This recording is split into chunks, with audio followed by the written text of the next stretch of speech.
Genesis 10. This is the account of Shem, Ham, and Japheth, Noah's sons, who themselves had sons after the flood. The sons of Japheth: Gomer, Magog, Madai, Javan, Tubal, Meshech, and Tiras.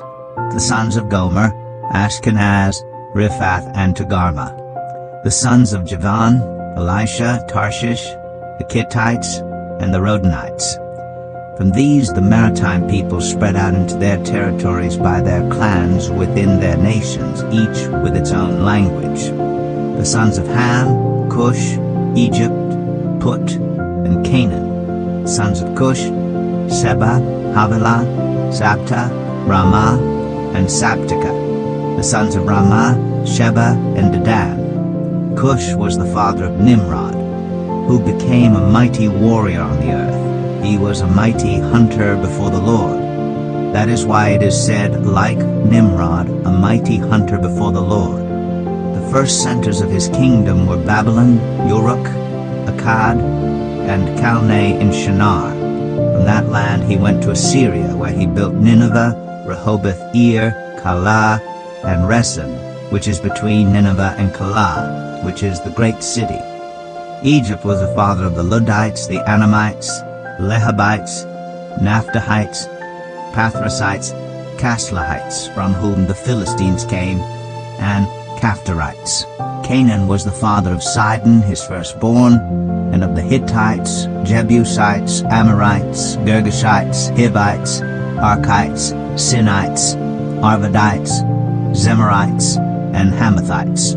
Later the Canaanite clans scattered, and the borders of Canaan reached from Sidon toward Gerar as far as Gaza, and then toward Sodom, Gomorrah, Admah, and Zeboim as far as Lasha. These are the sons of Ham by their clans and languages in their territories and nations. Sons were also born to Shem, whose older brother was Japheth. Shem was the ancestor of all the sons of Eber. The sons of Shem: Elam, Ashur, Arphaxad, Lud, and Aram. The sons of Aram: Uz, Hul, Gether, and Meshech. Arphaxad was the father of Shelah, and Shelah the father of Eber. 2 sons were born to Eber. One was named Peleg, because in his time the earth was divided.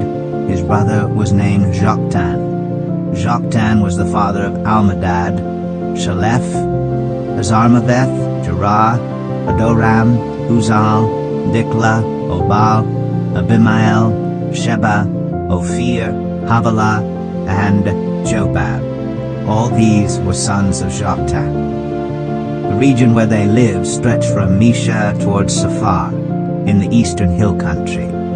These are the sons of Shem by their clans and languages in their territories and nations. These are the clans of Noah's sons, according to their lines of descent within their nations. From these the nations spread out over the earth after the flood. Genesis 11. Now the whole world had one language and a common speech. As people moved eastward, they found a plain in Shinar and settled there. They said to each other, "Come, let's make bricks and bake them thoroughly." They used brick instead of stone and tar for mortar.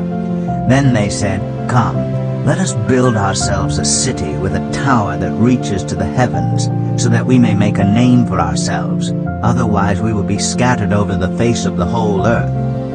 But the Lord came down to see the city and the tower the people were building. The Lord said, "If there's one people speaking the same language they have begun to do this, then nothing they plan to do will be impossible for them. Come, let us go down and confuse their language so they will not understand each other." So the Lord scattered them from there over all the earth, and they stopped building the city. That is why it was called Babel, because there the Lord confused the language of the whole world. From there the Lord scattered them over the face of the whole earth.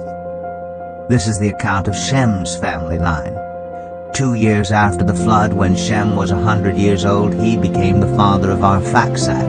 And after he became the father of Arphaxad, Shem lived 500 years and had other sons and daughters. When Arphaxad had lived 35 years, he became the father of Shelah.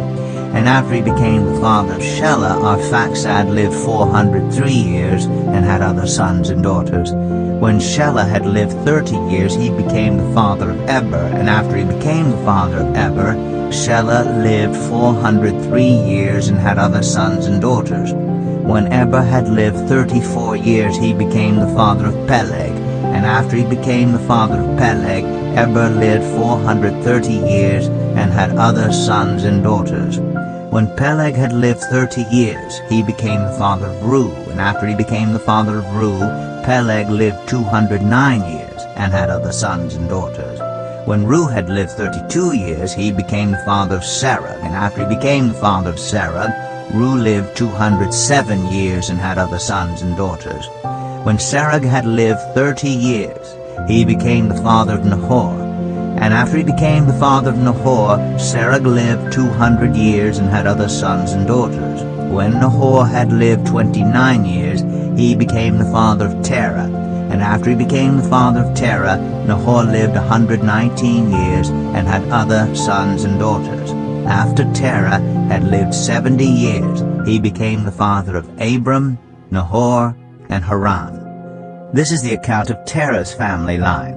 Terah became the father of Abram, Nahor, and Haran became the father of Lot. While his father Terah was still alive, Haran died in Ur of the Chaldeans in the land of his birth. Abram and Nahor both married. The name of Abram's wife was Sarai, and the name of Nahor's wife was Milcah. She was the daughter of Haran, the father of both Milcah and Iscah. Now Sarai was childless, because she was not able to conceive. Terah took his son Abram, his grandson Lot, son of Haran, and his daughter-in-law Sarai, the wife of his son Abram, and together they set out from Ur of the Chaldeans to go to Canaan. But when they came to Haran, they settled there. Terah lived 205 years, and he died in Haran. Genesis 12. The Lord had said to Abram, "Go from your country, your people, and your father's household to the land I will show you. I will make you into a great nation, and I will bless you. I will make your name great, and you will be a blessing. I will bless those who bless you, and whoever curses you I will curse. And all peoples on earth will be blessed through you." So Abram went, as the Lord had told him, and Lot went with him. Abram was 75 years old when he set out from Haran. He took his wife Sarai, his nephew Lot, all the possessions they had accumulated, and the people they had acquired in Haran, and they set out for the land of Canaan, and they arrived there. Abram traveled through the land as far as the site of the great tree of Moreh at Shechem. At that time the Canaanites were in the land. The Lord appeared to Abram and said, "To your offspring I will give this land." So he built an altar there to the Lord who had appeared to him. From there he went on toward the hills east of Bethel, and pitched his tent with Bethel on the west and Ai on the east. There he built an altar to the Lord and called on the name of the Lord. Then Abram set out and continued toward the Negev. Now there was a famine in the land, and Abram went down to Egypt to live there for a while because the famine was severe. As he was about to enter Egypt, he said to his wife Sarai, "I know what a beautiful woman you are. When the Egyptians see you, they will say, 'This is his wife.' Then they will kill me, but will let you live. Say you are my sister, so that I will be treated well for your sake, and my life will be spared because of you." When Abram came to Egypt, the Egyptians saw that Sarai was a very beautiful woman. And when Pharaoh's officials saw her, they praised her to Pharaoh, and she was taken into his palace. He treated Abram well for her sake, and Abram acquired sheep and cattle, male and female donkeys, male and female servants, and camels. But the Lord inflicted serious diseases on Pharaoh and his household because of Abram's wife Sarai. So Pharaoh summoned Abram. "What have you done to me?" he said. "Why didn't you tell me she was your wife? Why did you say, 'She is my sister,' so that I took her to be my wife? Now then, here is your wife. Take her and go." Then Pharaoh gave orders about Abram to his men, and they sent him on his way with his wife and everything he had. Genesis 13. So Abram went up from Egypt to the Negev with his wife and everything he had, and Lot went with him. Abram had become very wealthy in livestock and in silver and gold. From the Negev he went from place to place until he came to Bethel, to the place between Bethel and Ai where his tent had been earlier, and where he had first built an altar. There Abram called on the name of the Lord. Now Lot, who was moving about with Abram, also had flocks and herds and tents. But the land could not support them while they stayed together, for their possessions were so great that they were not able to stay together. And quarreling arose between Abram's herders and Lot's. The Canaanites and the Perizzites were also living in the land at that time. So Abram said to Lot, "Let's not have any quarreling between you and me, or between your herders and mine, for we are close relatives. Is not the whole land before you? Let's part company. If you go to the left, I'll go to the right. If you go to the right, I'll go to the left." Lot looked around and saw that the whole plain of the Jordan toward Zoar was well watered, like the garden of the Lord, like the land of Egypt. This was before the Lord destroyed Sodom and Gomorrah. So Lot chose for himself the whole plain of the Jordan and set out toward the east. The two men parted company. Abram lived in the land of Canaan, while Lot lived among the cities of the plain, and pitched his tents near Sodom. Now the people of Sodom were wicked, and were sinning greatly against the Lord. The Lord said to Abram after Lot had parted from him, "Look around from where you are, to the north and south, to the east and west.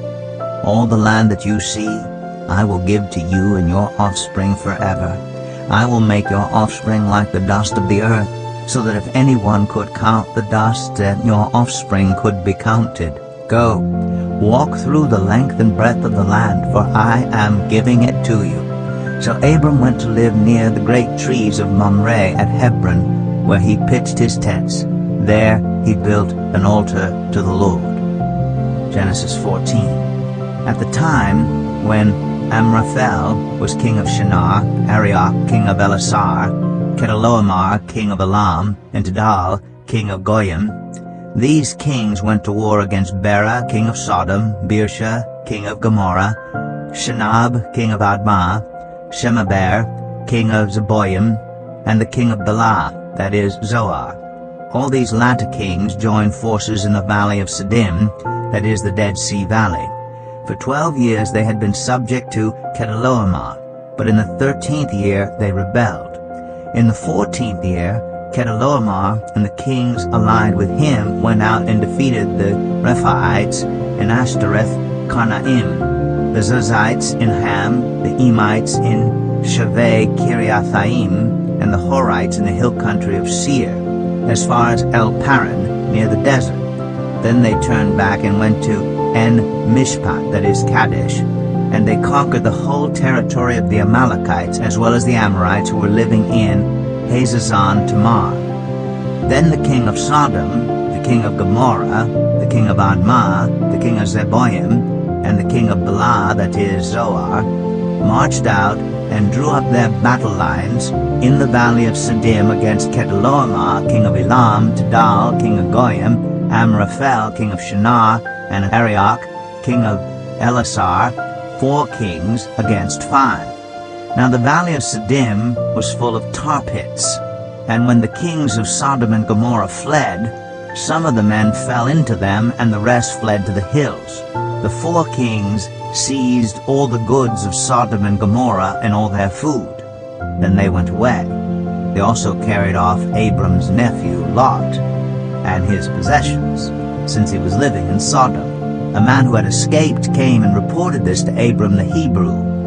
Now Abram was living near the great trees of Mamre, the Amorite, a brother of Eshcol, and Aner, all of whom were allied with Abram. When Abram heard that his relative had been taken captive, he called out the 318 trained men born in his household and went in pursuit as far as Dan. During the night, Abram divided his men to attack them, and he routed them, pursuing them as far as Hobah, north of Damascus. He recovered all the goods and brought back his relative Lot and his possessions, together with the women and the other people. After Abram returned from defeating Chedorlaomer and the kings allied with him, the king of Sodom came out to meet him in the valley of Shaveh, that is, the king's valley. Then Melchizedek, king of Salem, brought out bread and wine. He was priest of God Most High, and he blessed Abram, saying, Blessed be Abram by God Most High, creator of heaven and earth, and praise be to God Most High, who delivered your enemies into your hand. Then Abram gave him 1/10 of everything. The king of Sodom said to Abram, Give me the people and keep the goods for yourself. But Abram said to the king of Sodom, with raised hand, I have sworn an oath to the Lord, God Most High, creator of heaven and earth, that I will accept nothing belonging to you, not even a thread or the strap of a sandal, so that you will never be able to say, I made Abram rich. I will accept nothing but what my men have eaten, and the share that belongs to the men who went with me, to Aner, Eshcol, and Mamre. Let them have their share. Genesis 15. After this, the word of the Lord came to Abram in a vision. Do not be afraid, Abram. I am your shield, your very great reward. But Abram said, Sovereign Lord, what can you give me since I remain childless? And the one who will inherit my estate is Eliezer of Damascus. And Abram said, You have given me no children, so a servant in my household will be my heir. Then the word of the Lord came to him, This man will not be your heir, but a son, who is your own flesh and blood, will be your heir. He took him outside and said, Look up at the sky and count the stars, if indeed you can count them. Then he said to him, So shall your offspring be. Abram believed the Lord, and he credited it to him as righteousness. He also said to him, I am the Lord, who brought you out of Ur of the Chaldeans to give you this land to take possession of it.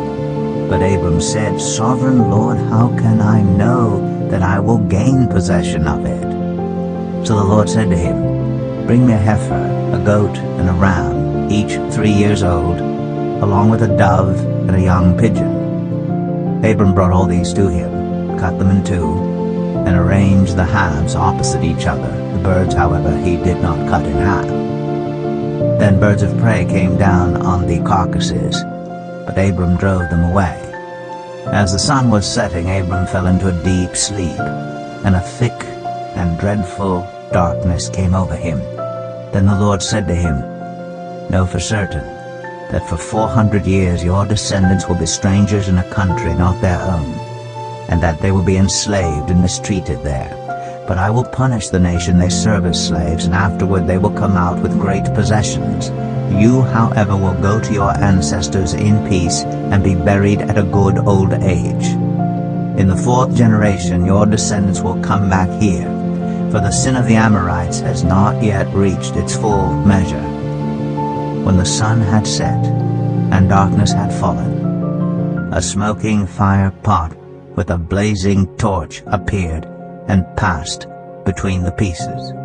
On that day the Lord made a covenant with Abram and said, To your descendants I give this land, from the Wadi of Egypt to the great river the Euphrates, the land of the Kenites, Kenizzites, Cadmonites, Hittites, Perizzites, Rephaites, Amorites, Canaanites, Girgashites, and Jebusites. Genesis 16.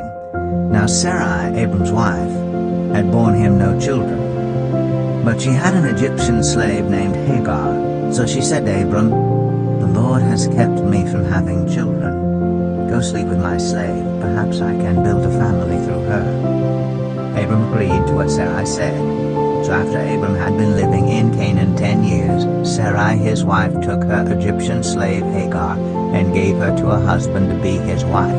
He slept with Hagar, and she conceived. When she knew she was pregnant, she began to despise her mistress. Then Sarai said to Abram, "You are responsible for the wrong I'm suffering. I put my slave in your arms, and now that she knows she is pregnant, she despises me. May the Lord judge between you and me." "Your slave is in your hands," Abram said. "Do with her whatever you think best." Then Sarai mistreated Hagar, so she fled from her. The angel of the Lord found Hagar near a spring in the desert. It was the spring that is beside the road to Shur. And he said, "Hagar, slave of Sarai, where have you come from? And where are you going?" "I'm running away from my mistress Sarai," she answered. Then the angel of the Lord told her, "Go back to your mistress and submit to her." The angel added, "I will increase your descendants so much that they will be too numerous to count." The angel of the Lord also said to her, "You are now pregnant, and you will give birth to a son. You shall name him Ishmael, for the Lord has heard of your misery. He will be a wild donkey of a man. His hand will be against everyone, and everyone's hand against him, and he will live in hostility toward all his brothers."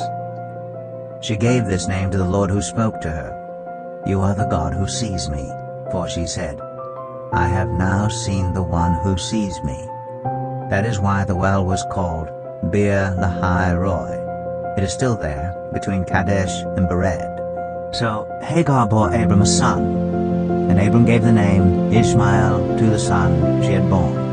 Abram was 86 years old when Hagar bore him Ishmael. Genesis 17. When Abram was 99 years old, the Lord appeared to him and said, "I am God Almighty. Walk before me faithfully and be blameless. Then I will make my covenant between me and you, and will greatly increase your numbers." Abram fell face down, and God said to him, "As for me, this is my covenant with you. You will be the father of many nations. No longer will you be called Abram. Your name will be Abraham, for I have made you a father of many nations. I will make you very fruitful. I will make nations of you, and kings will come from you. I will establish my covenant as an everlasting covenant between me and you and your descendants after you for the generations to come, to be your God and the God of your descendants after you. The whole land of Canaan, where you now reside as a foreigner, I will give as an everlasting possession to you and your descendants after you, and I will be their God." Then God said to Abraham, "As for you, you must keep my covenant, you and your descendants after you for the generations to come. This is my covenant with you and your descendants after you, the covenant you are to keep. Every male among you shall be circumcised. You are to undergo circumcision, and it will be the sign of the covenant between me and you.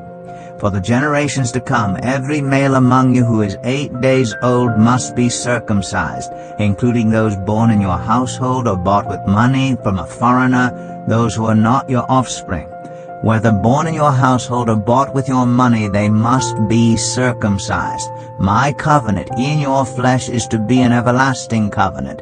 Any uncircumcised male who has not been circumcised in the flesh will be cut off from his people. He has broken my covenant."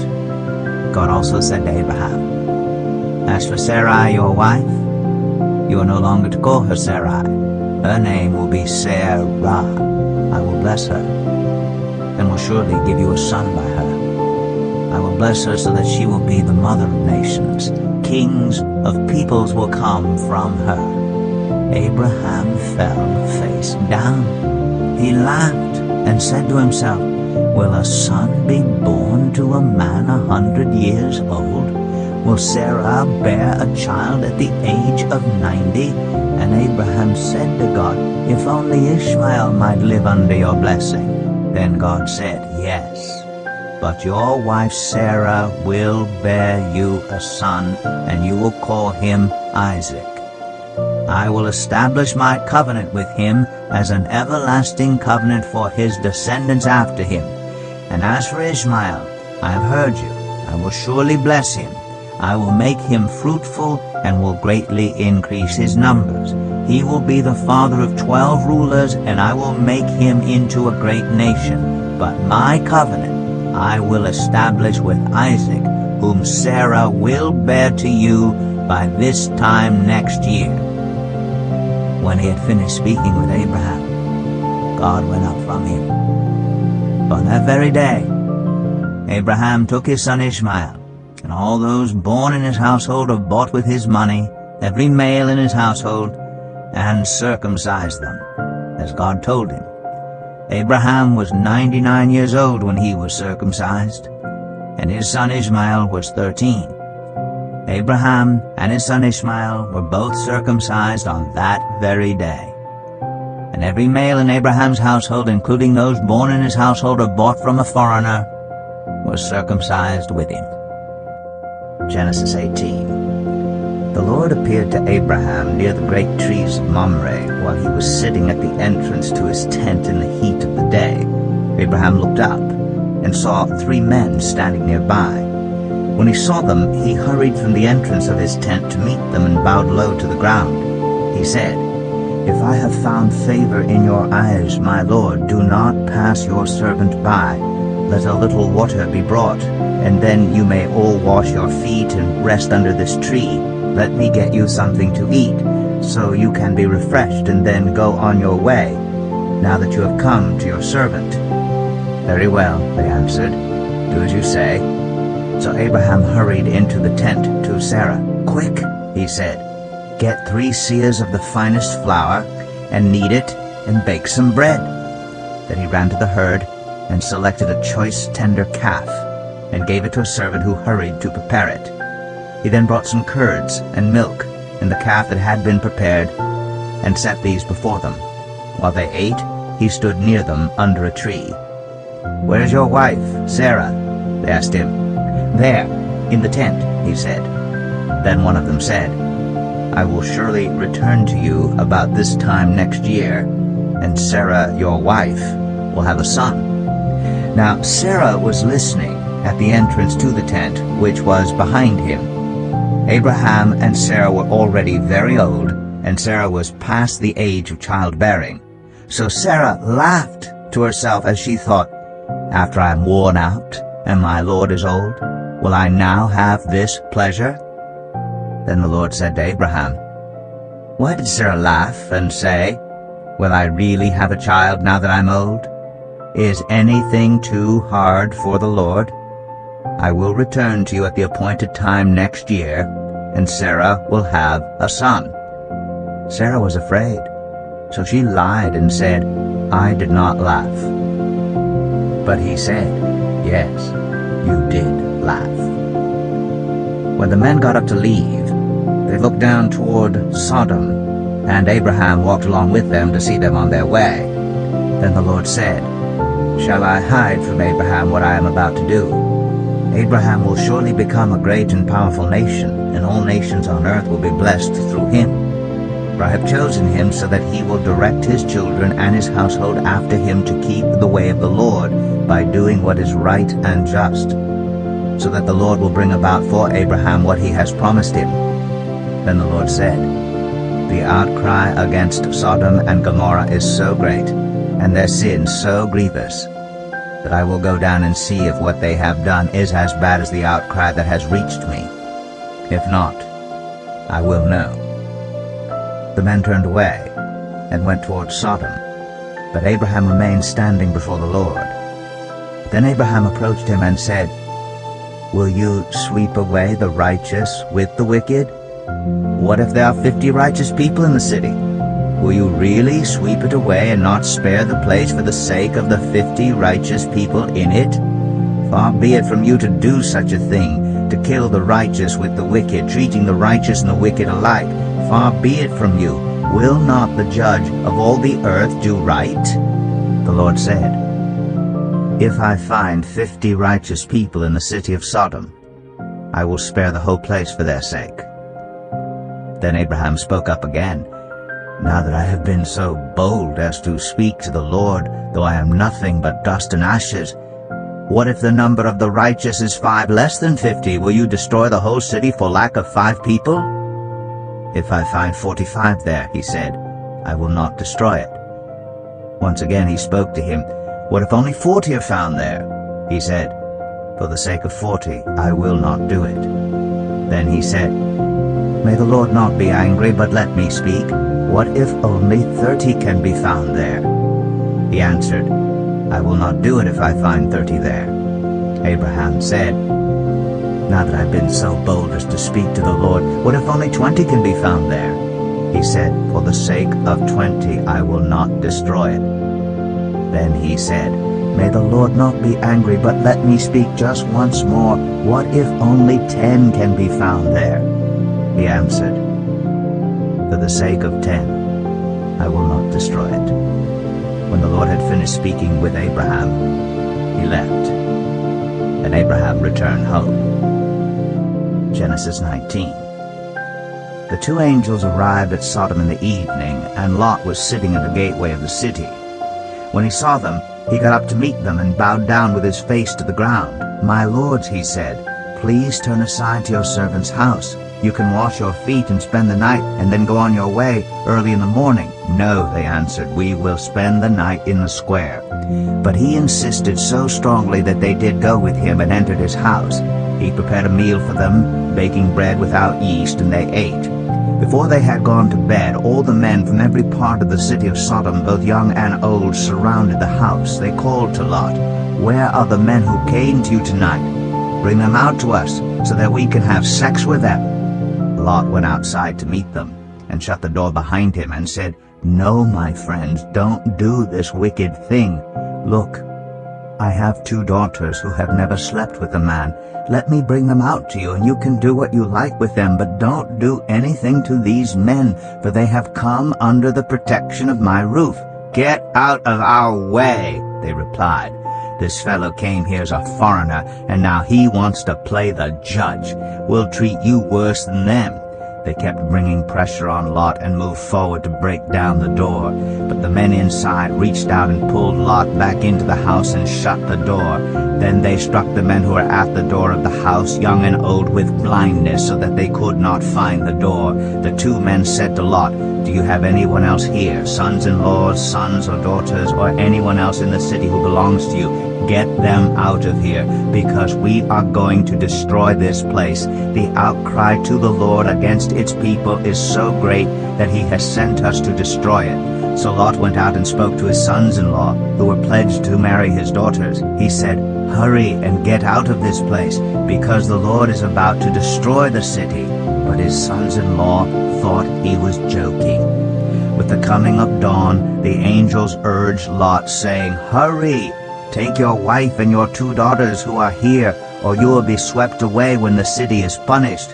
When he hesitated, the men grasped his hand and the hands of his wife and of his 2 daughters, and led them safely out of the city, for the Lord was merciful to them. As soon as they had brought them out, one of them said, Flee for your lives. Don't look back, and don't stop anywhere in the plain. Flee to the mountains, or you will be swept away. But Lot said to them, No, my lords, please, your servant has found favor in your eyes, and you have shown great kindness to me in sparing my life. But I can't flee to the mountains. This disaster will overtake me, and I'll die. Look, here is a town near enough to run to, and it is small. Let me flee to it. It is very small, isn't it? Then my life will be spared. He said to him, Very well, I will grant this request too. I will not overthrow the town you speak of, but flee there quickly, because I cannot do anything until you reach it. That is why the town was called Zoar.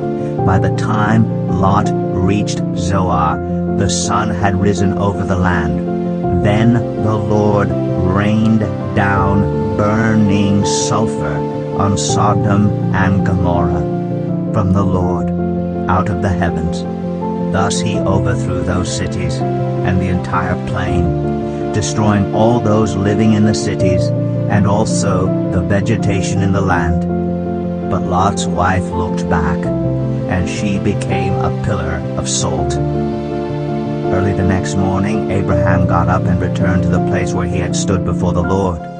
He looked down toward Sodom and Gomorrah, toward all the land of the plain, and he saw dense smoke rising from the land, like smoke from a furnace.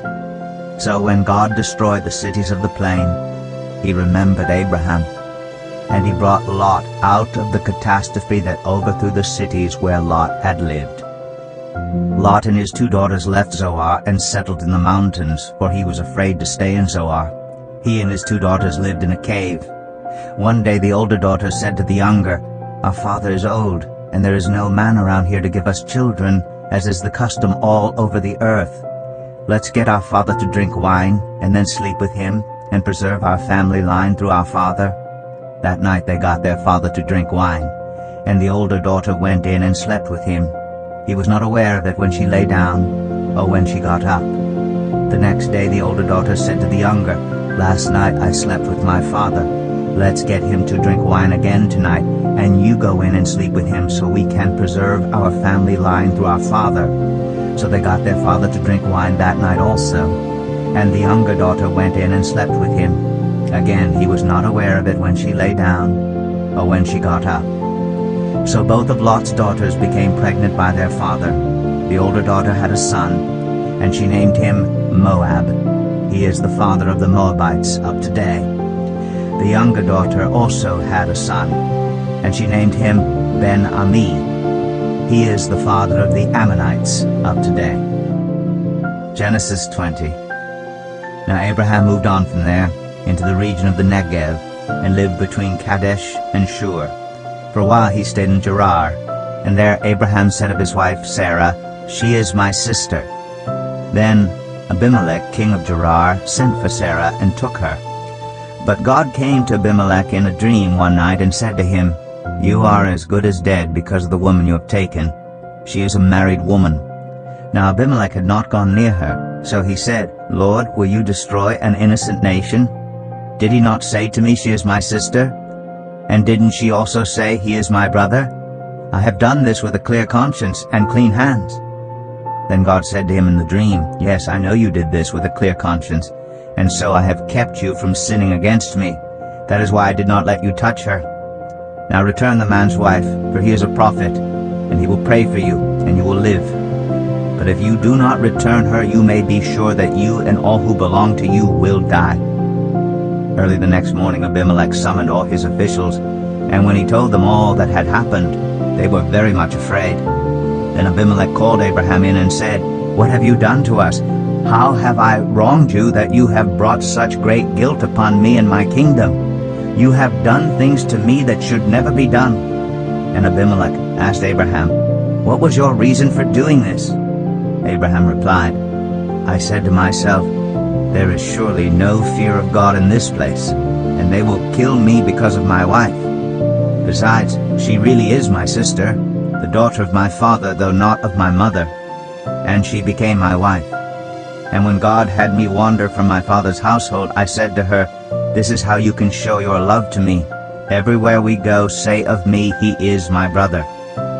Then Abimelech brought sheep and cattle, and male and female slaves, and gave them to Abraham, and he returned Sarah his wife to him. And Abimelech said, 'My land is before you, live wherever you like.' To Sarah he said, 'I am giving your brother 1,000 shekels of silver. This is to cover the offense against you before all who are with you. You are completely vindicated.' Then Abraham prayed to God, and God healed Abimelech his wife, and his female slaves, so they could have children again. For the Lord had kept all the women in Abimelech's household from conceiving because of Abraham's wife Sarah.